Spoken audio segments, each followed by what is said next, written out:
Everyone, welcome to Barefoot with Spirit podcast show. I'm your host, Leanne, the Barefoot Medium, and I'm incredibly blessed and grateful to have you join us for this episode. For those of you who don't know me, I'm an international medium, a channel, twin flame, and intuitive criminal investigator, as well as a transformational coach. I'm incredibly blessed to be able to connect people with their passed over loved ones and bring through messages of peace, love, and hope as we move forward, and knowing that their soul continues to survive. As a transformational coach, I'm really passionate about helping people transform, shift, clear, and heal their lives so that they can manifest the life that their soul needs, wants, and desires and live their authentic truth. Before we get started, I would just like to take a moment to acknowledge the traditional custodians of the land on which I stand and on which my guest stands and on which you stand, and to pay respects to all Indigenous and Aboriginal First Nations people from all over the world as they connect in today. So today's episode, I'm incredibly excited to have my guest, Brooklyn the Medium, on with me. And we're going to talk to you about something we're both very passionate about, which is mediumship and development. And I've separated those two for a reason. So firstly, welcome, Brooklyn. Hi, Leanne. Thank you so much for having me. Very excited to be here. My pleasure. Now, can you introduce yourself to people, please? Cool. Hi, everyone. My name is Brooklyn the Media. I am a medium, psychic, intuitive, and empath. And my purpose and the work that I do is connecting to people's loved ones and bringing through messages of hope and healing to gift people closure and peace so that they can walk forward knowing that their loved ones are still around them. And I'm also incredibly passionate about helping people connect to the truth of who they are so that they can show up in their fullness, authenticity, and truth of who they are more and more every day. Awesome. Thank you. And so I know that we're both passionate about mediumship, and I know that we're both passionate about development. And I mean that both in the spiritual sense and in the personal sense. So I want to talk firstly about mediumship in particular and how you came to be doing this work. Wow. Such a beautiful question. Thank you for asking. When I reflect on my journey and how I came to be doing what I am doing today, I actually remember my first mediumship connection. And I'm actually having a bit of a giggle at that because I feel a bit, well, you've been connecting all your life. My first conscious and aware connection of connecting with someone's loved one. I had entered a Foundations of Mediumship class, and I was connecting with a lady who I hadn't met before, and we were doing some practice readings on each other. And I thought, oh goodness, I don't know what's going to happen. And I was a bit of like learning about the spirit world. And obviously, there is so much information about the spirit world out there today. So I came in with my own beliefs. I came in with my own fears and limitations. And I remember sitting there, I'm like, what the heck? Whatever happens, happens. And that was my first experience to trusting and surrendering to the spirit world. Anyways, I remember a man stepping forward and appearing before me. And I got a little bit in my head. I was like, well, I don't know who this is. and I remember starting to bring through information and experience clear cognizance, knowing, clear sentience, feeling, clear audience, hearing, and starting to pull through this information that I knew nothing about. I didn't know this person. And what ultimately happened was I pulled through this lovely lady's uncle who was her best friend in this world. I just knew he was a tradie, he was a blue collar worker, he loved to have a beer, and he loved to have a joke. And I was like, I'm giving you this information. I do not know how it places. Can you take it? She's like, you just pulled through my best friend, my uncle, who was a blue collar worker and loved to have a beer and loved to crack a joke. And I thought, oh my God, what just happened? And I remember the ease and the clarity it came with. And this was during a time that a lot of people experienced, but for me, was finding my purpose and just finding that real soulful feeling of why am I here? And it hadn't landed yet. Yeah. And so when I started to have these experiences, I was like, okay, this is it for me. This is what I feel so passionate about doing. This is what I feel so joyful doing. This is what I love to show up for. And I just ran with it. And here I am today, Brooklyn the Medium, supporting people through grief and loss and delivering messages and connecting to beautiful, like-minded people who share the same passion doing this work. Yeah. The journey ever since. Yeah, awesome. Thank you for sharing your first conscious aware reading, and we all have those as professional mediums, and can think about our own journeys to getting here.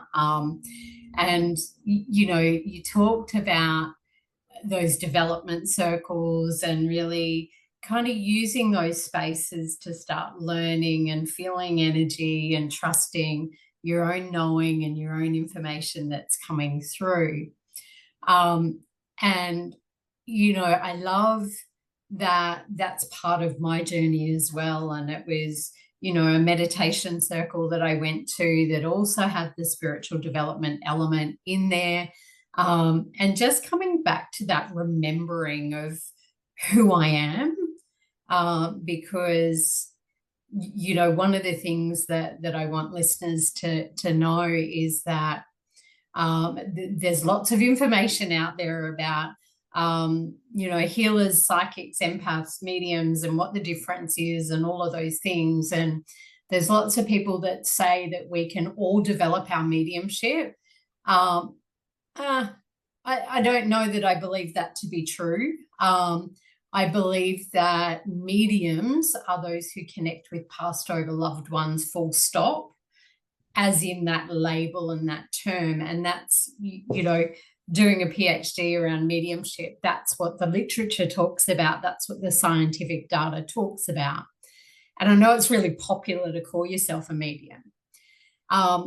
There are lots of people who connect energetically with angels and guides and things like that. That is not mediumship. That's being a channel for spiritual energy. That's very different.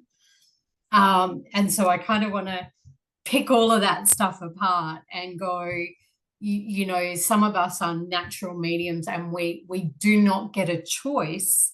The fact that I'm a medium it's a fact. It's a piece of evidence. It's not a choice. It's not separate from who I am in my physical world. It's my work, and it's also who I am, right?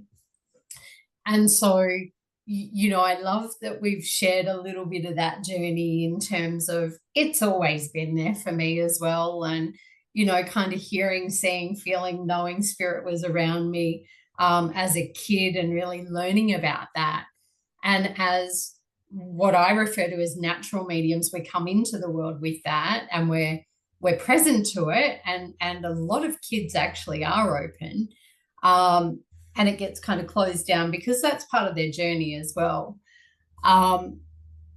It's about really owning who you are in amongst it, and being really conscious and present to your first reading is such a blessing, and reminds us of why we do what we do. And it's a soul calling, right? Yeah. And I really love how you put it in that calling, and I really love how you talk about it's not a separation. And I know that you'll agree with this. When there is a separation, there'll be a struggle, and you either answer the call or it will keep ringing, and it will keep ringing until you answer it. And I love that you talk about accepting and owning all of who we are, because even when we finish the job for the day, whether that's doing a reading, showing up for clients, whatever you're called to be doing, it shows up in our relationships. It shows up in what joy and happiness means for us. It shows up in where we find passion.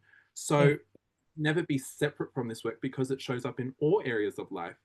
And another example that pops up is how often health and well-being stuff can play out in our body, whether it's with that resistance showing up, or we're smooth and flowing and in our body and connecting to ourselves as well as connecting to spirit. So you either answer the call, it's going to keep ringing, and you're going to have that bit of a struggle. So I love that you mentioned that. Yeah, and look, resistance is a really awesome thing, right? Because it tells us that there's a doorway opening for us to step through and step into a new comfort zone.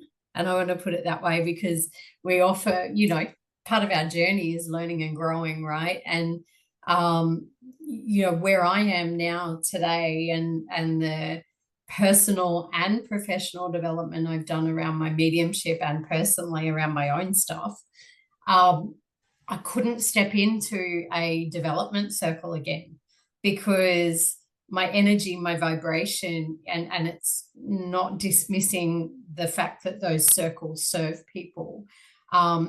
If I'm going to step into a circle or a space, it's to do readings and to guide people in that way, rather than having someone at a, and I'm conscious of using the word lesser. Yeah. And I mean that with love. Okay, let me change that. Spirit's just going, okay, use a different terminology. At the beginnings of their journey, to teach someone who's further along in that journey, it reminds us of where we've been and what we've walked through, because sometimes we forget those fears and those doubts and those things that happen along the way that we resist. And, I remember, someone saying to me, you need to do platform readings. That's your next step. And I was like, what do you mean? So I had to do quite a bit of healing on myself personally around, was I ready to do that? Grateful that Spirit had me teaching in a university environment, so I knew how to hold space for groups of people and teach and stand in front. That didn't bother me. It was, what if I get it wrong? What if I'm not right? What if I'm not connecting? And all of those sorts of things. And I ended up having to do a past life healing around some of those things that I'd brought through. And but yeah, I want to kind of touch on a little bit about that resistance and how no matter where we're at in our journey, we all experience that. It's just an acknowledgement of that next step and that next stage. And if you're developing with someone, please look at someone who's working at a higher vibration than you, and we'll dig into that in a bit. Because if you don't, you're likely to collect the energies that they're sitting in as well. And it's interesting that you're saying that, and I'm having these light bulb moments as I have a giggle because you've got light bulbs sitting behind you on your Zoom screen. When you talked about development spaces, there is a time in our journey working with energy, working with spirit, where it's like, okay, the public's calling. Okay, let's put this in a professional context, because it's often in that comfort and often in that resistance where it's like, I'll stay learning, I'll stay developing, and I'll stay in that space. And I'll put my hand up, very much did that for a long time. And sometimes, to touch on the other bit you spoke about, the teacher or the person facilitating the space could come up as a resistance, or sometimes hold a space where like, I'll keep you in here, and then until we get to the next point, I'm not sure. And it's this battle between, okay, my intuition, my soul is telling me I'm ready to step out into the world, and then I've got other energies, other resistance, and people form telling me that I'm not. So sometimes that's I feel a really important experience to touch on, because it happens quite frequently when the bird is ready to leave the nest and it's ready to fly and own its wings and be a medium in the public. So I love that you touch on that too, because that's what it brought up for me when I hear that. Yeah, and I've had similar experiences in that space as well. So it's about looking at, when are we ready? And it's what's popping in is that the teacher appears when the student's ready. And often what we do is we resist and resist and resist and stay in a space where we're getting frustrated, not learning, not growing, not expanding, or not taking that action to step. out of resistance or fear or the what ifs and the what if nots and the all of that stuff. And what happens is we hold ourselves back, we pull ourselves back, we keep ourselves smaller than what spirit's asking us to step into.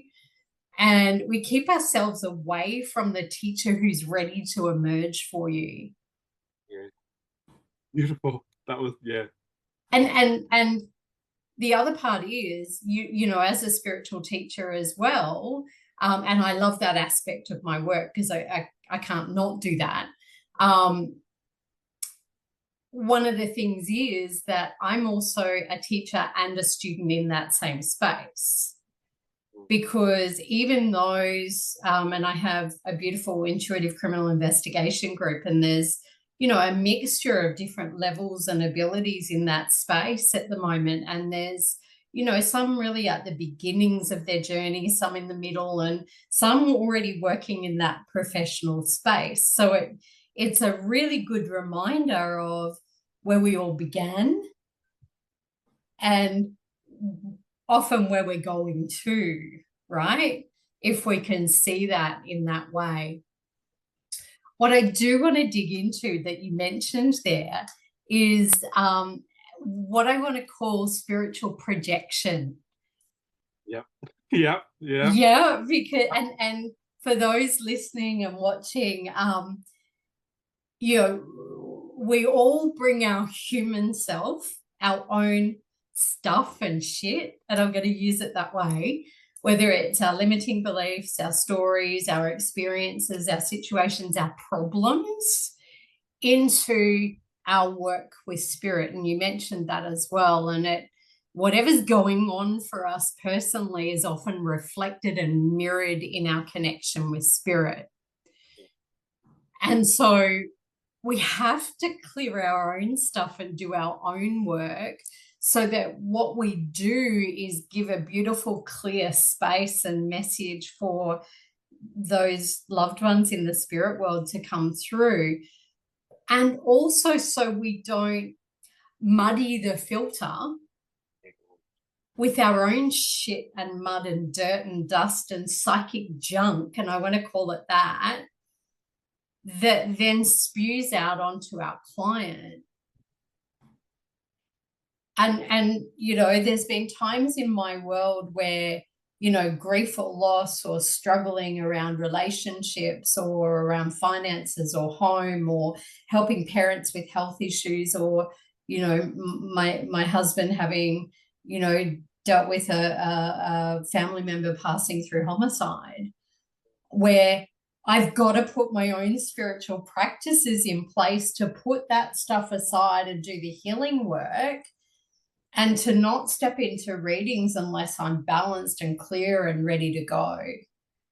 Yeah. Yeah. So talk to me about spiritual projection. What do you know about it? What experiences have you had? So I have without naming people. I have been in some really awesome spaces. I have been in some really empowered, beautiful connections where we come together, we acknowledge, and I'll put it in the same way, our shit, and say, we're going to rise above, show up for the spirit world, and deliver the messages coming through. And before arriving to those spaces, I've been in some disempowered spaces. And that was at the beginning of my journey, stepping into an academy where I was aware after my journey, learning and reflecting on it, that the teacher had used the space and their platform to meet unmet emotional needs, to play out patterns of behavior they weren't conscious and aware to, and to ultimately get something they were unable to get from themselves. And I found in my development, and I briefly touched on it when it was time to work with the public or time to work professionally, there was a barricade. And I would often reflect, okay, is this my own barricade that I've placed in front, or has this been placed in front of me? And I kept being told, okay, you need another course. You need another course. We need to do this. We need to do more healing work. And I was like, okay, because obviously being a student that's vulnerable and learning and open and willing, I was like, okay, I'm going to trust, and that's the word I'm going to bring here, trust this person, trust this teacher with my development, my sacred connection, and help me develop and nurture and put it out there. Long story short, it didn't work out. And it was often a projection of fear, often a projection of doubts and insecurities. And what actually happened was a lot of mistruths and beliefs were shared about the spirit world that weren't true, that created fear within myself and stopped me working for spirit because I had things sitting there that weren't true for me. And I ultimately saw that as, I can't work with spirit, I can't do this, or this isn't going to work out, or this is what's going to go wrong, and all of that stuff that you briefly touched on about as well. And I wasn't the only person this was happening to. And, you know, when I reflect on that, there was actually moments in our journey where we kind of looked at each other and had this energetic, intuitive, oh, something's going on here. Yet we didn't have that support to validate what was going on. And that's what the gift of the journey is. And even when I was reflecting on this experience and thinking about today's episode, what am I bringing? I'm really thankful for that experience because it teaches me what medium I want to be. It teaches me what space I want to hold. It teaches me, okay, what I needed as a student, and now to tune into the needs of other students who want to learn. So to know spiritual projection is to know their fears, their doubts, and just their stuff, and play out patterns of behaviors that we're both not aware and conscious to, and just I would go beyond a muggy filter, a blocked filter. Like, it's just not even spirit at this point. They've probably stepped back, and we're just bringing a whole lot of our stuff. So yeah. And I love how you talk about that, because two things. If you're, and I'm going to come back briefly to the comment I made about your spiritual vibration is higher than your teacher, or your abilities and your skills are at a higher level, then you're likely, if you're the student in that space, to trigger that teacher's stuff around confidence, security, lack of self-esteem, or, you know, worthiness, or whatever that might be. And when that gets triggered sometimes, if you're not doing your own healing work in amongst it, and you're not present and conscious to that, oh, that's triggered my little bit of, oh shit, they're really bloody good. Yeah. You know, what is it that makes me really uncomfortable with having someone in my space that's really bloody good? Okay, this is going to challenge me and shift me to expand and learn and grow. Or do I sit in my shit and my lack of confidence, and do I project that icky stuff and go, oh no, you're not ready? Right? And so then what comes in, so I want to kind of acknowledge that part of what you shared. And the other aspect that you brought in, where I want to name it, is spiritual manipulation. Yeah. Right? And just because we're aware of energy, it's really important to be aware of how you're working with that energy, and whether you're coming at it from that fear-based place and trying to get your own needs met at the cost of someone else. Beautiful. And what I will say on that is, if you have a teacher doing that, then they're not your teacher. You're probably in a little bit of manipulation energy. And that might be where you're at in your journey to learn it. So we all learn spiritual projection and spiritual manipulation. It's like, oh, hell yeah, now I get that. Now I know it like that, right? Yeah. And you know, one of the beautiful students in my intuitive criminology space the other night said to me about shady energy. I recognize shady energy. I'm like, oh, hell yeah, I know shady energy when I feel it. Yeah. And that's because I've learned spiritual projection, spiritual manipulation, gaslighting, spiritual gaslighting, all of those things that we talk about with domestic and family violence stuff. And it happens spiritually. Yeah.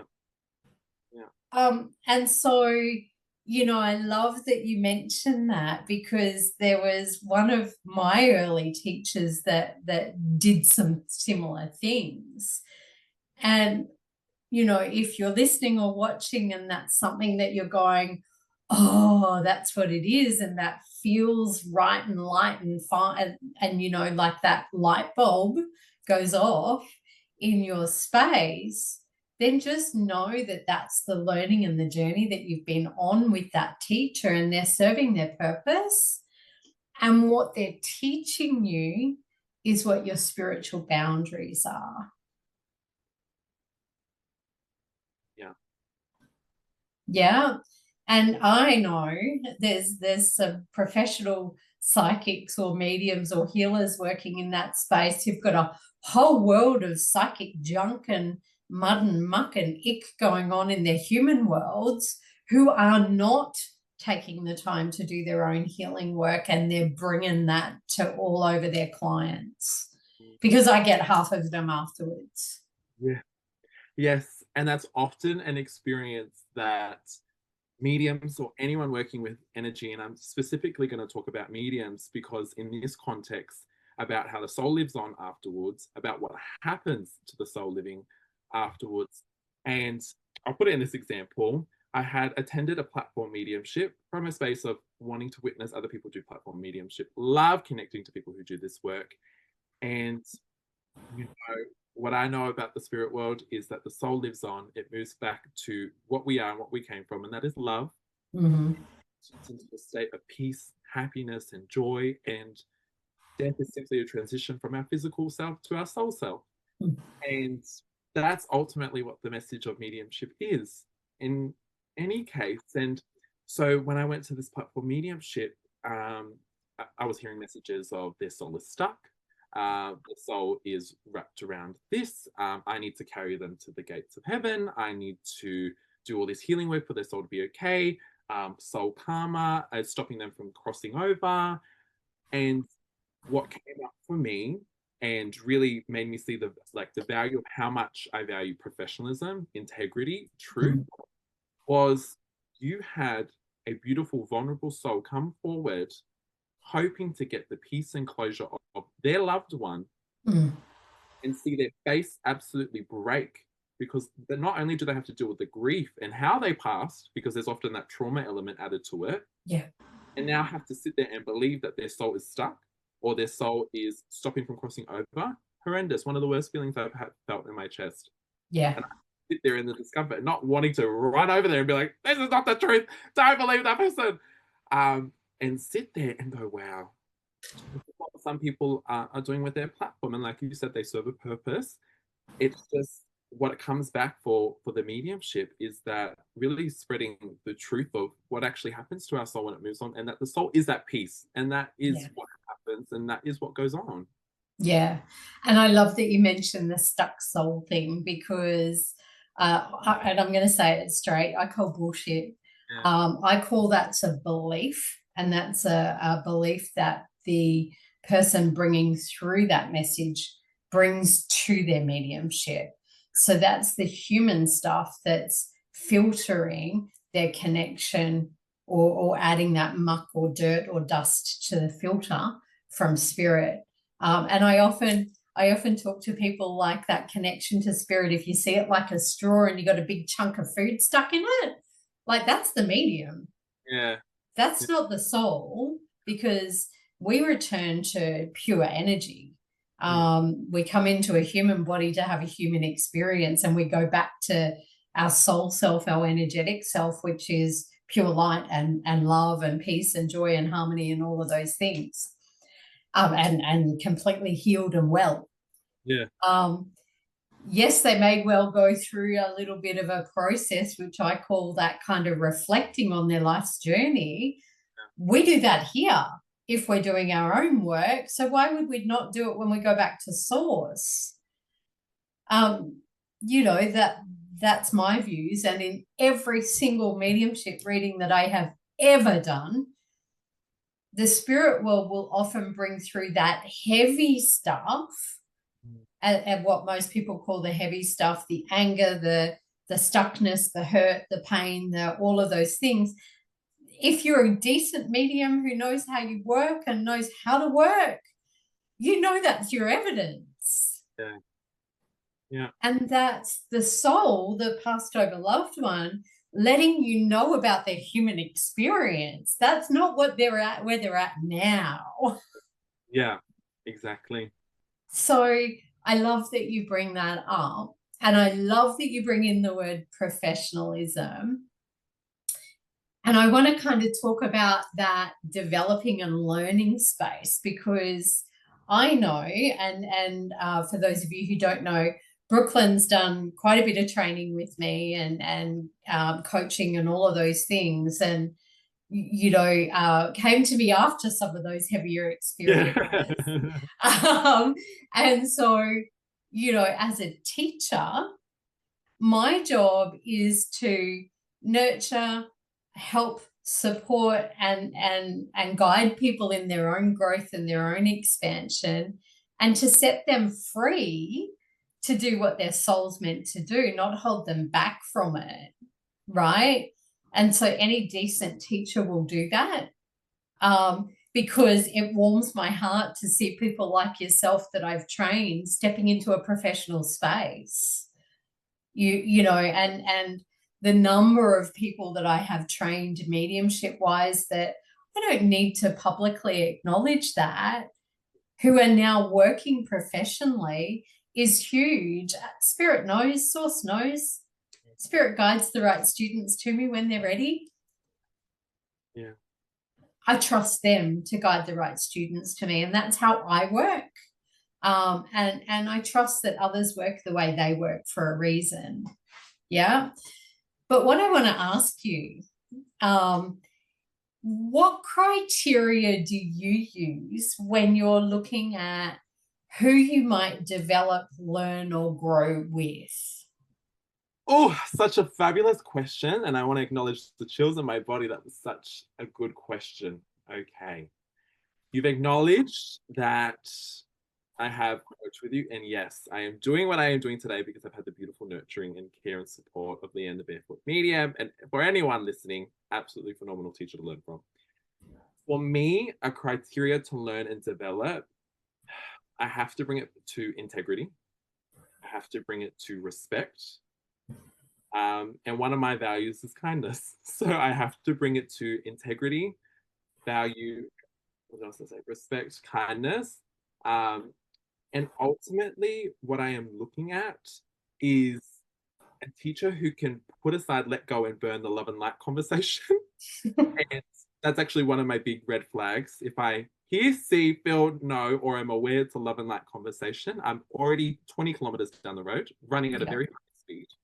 Yeah. I'm looking at how they're showing up, and now being conscious and aware to how our stuff can play out. I can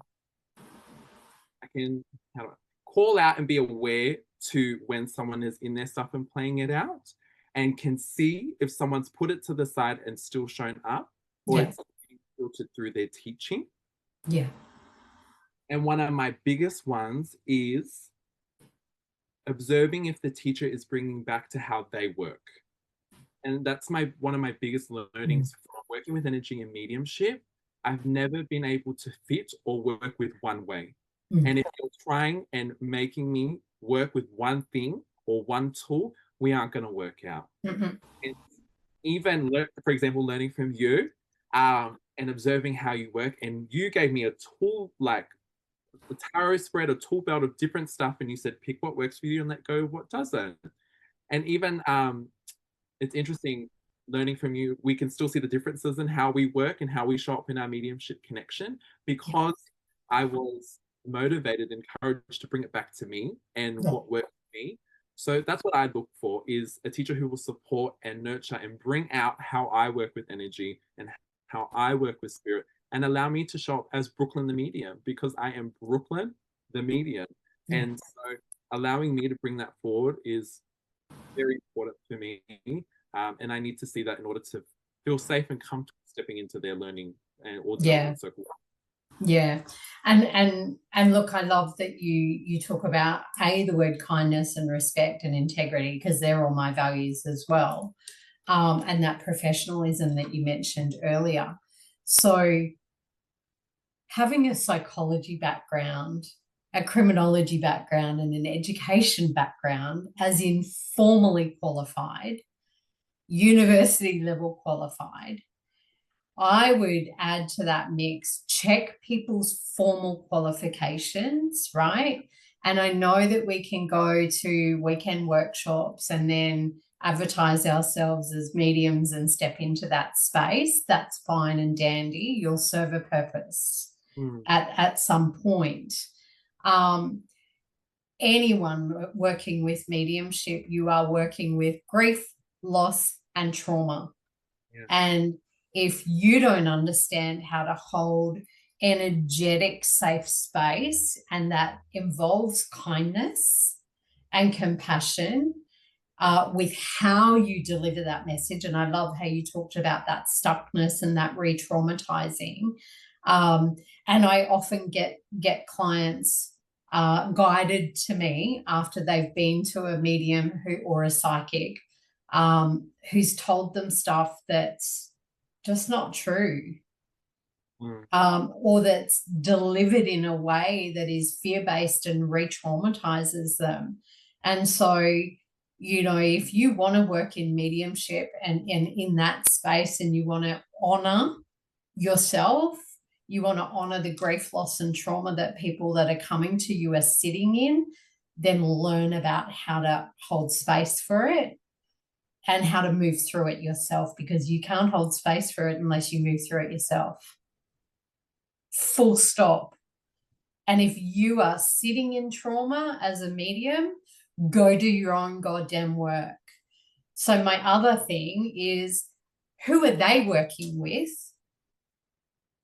to do their healing work? Who are they? And I mean this not just from an energy exchange, I'll give you this if you give me that. Who are they paying? Because in this real world, in this physical human world, we actually exchange services and knowledge and wisdom and skills and abilities for financial resources. That's how we all pay our bills and how we live.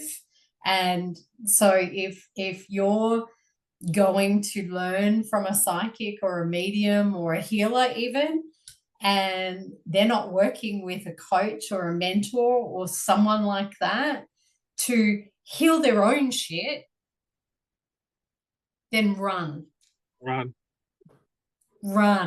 Yeah. Because you are likely to have that psychic junk projected at you at some point. And if you're an empath or a really sensitive, intuitive, you are going to smell the bullshit from a mile away. And so some people may not like the fact that I'll kind of voice the fact that I can feel some sort of energy there. What might that be? Because that's integrity for me. If I feel something, I honor it. Yeah. And I'll have a really open, kind, respectful, and honest conversation about it, especially if there's projections. And I often trigger people in amongst it into their own shit. And then I've noticed some other people projecting more shit into the space and not taking accountability for it. If you can't communicate and have a healthy relationship where you actually work through an issue, run.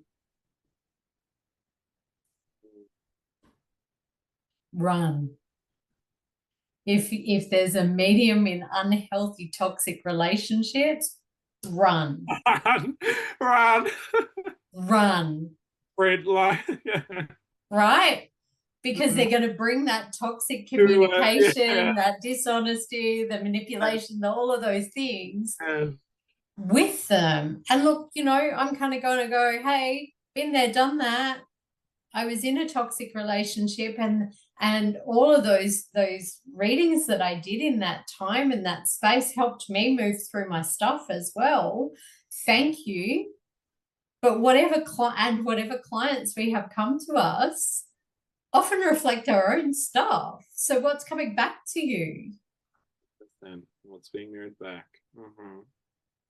And it's really good that you mentioned that, because I remember you sharing with me when I brought up spirit, and just for a bit of humor, men, relationships with men, like it came back to the same thing, what this is about, and that's love. And how does one of the ways that love shows up in relationships. And so you'll often play out, because in a mediumship reading, you've got the relationship with the sitter, the relationship with spirit, then you've got this relationship with the spirit and the sitter, and how is it coming through you? So it is about bringing back and honoring that relationship. And it's okay as well, because not all love was positive. Sometimes the gift and the knowledge of unhealthy, toxic relationships is that you have awarenesses, whether it's spiritual projection, gaslighting, manipulation, or even in unhealthy, relationships, is because that relationship probably wasn't even the best sometimes as well. Like I said, not all love was positive, not all love was light. And sometimes it's honoring it, all that stuff. So even that gift of unhealthy relationship, bringing through that knowledge and wisdom to hold a safe space, serves the purpose as well. And so relationship stuff is really important for mediumship's connection, because that's what it's about. Losing a relationship that you loved and meant so much to you, and is now no longer physically with you, but energetically and soulfully with you. Yeah, and I love that. The reality is that our role as a medium is to reconnect people with their past over loved ones. So reconnection means that there was a relationship there, right? And there still is. And so, have a look at who you're being guided to. And if you are looking at learning and developing your mediumship or your psychic or your healing abilities, do your research. Have a look at their formal qualifications. Have a look at, any blogs that they share and what they've learned among their story, any podcast episodes and anything like that. Check out their social media platforms and what they're sharing on there. What's the theme that's going on? And then if you need to, reach out and ask them a couple of questions. I work with smaller groups of people because I work with specific clients who I've asked Spirit to draw in. So if you've been guided to me, Spirit's guided you here for a reason. And it's those who are committed to not only working with Spirit, but and doing their own healing work, and respecting, honoring, and loving their connection to who they are, to Spirit, and to what they're bringing to the world. So, ask a question. Don't be afraid to reach out and say, hey, I feel really guided to this course, this workshop, this circle, this coaching program, this retreat, whatever it might be. Can you tell me a little bit more about, I've seen this on your website. I'd love to know what you do for your own personal healing. Ask that question. That'll give you more insight than anything. Yeah. So we could talk about mediumship and development all day. Give me or give those who are watching and listening one of your biggest tips or things that helped you in developing your mediumship. I know that's putting you on the spot. It's okay. One bit of tips connecting with mediumship: bring it back to you. Bring it back to you. Collect knowledge, collect information, collect wisdom. How do I connect to this? What does mediumship look like, sound like, and feel like for me? What does my connection spirit look like, sound like, and feel like for me? Bring it back to you, because the confidence and the security and the solidness of showing up for the spirit world comes from being able to connect it back to you and how you work. Because we could be in a room of 1,000 mediums, you have 1,000 different ways of working. There is no singular way of working with spirit. So I would say bring it back to you. Yeah. And that reminds me of that comment you made. So thank you about, one of the things that we often experience when we're learning from someone is that they'll teach that one way. And that will often be how they work. And that's okay. It'll it'll help you gather the knowledge and the tools on that part of your journey until the next teacher shows up for you. And, you know, I remember for me, it was about my clairvoyance. It's not one of my strongest areas, so it's one I have to work on developing and expanding. It does come through. It's just spirit finds it easier to get it through some of the other senses sometimes. There's less resistance there. And truth, right?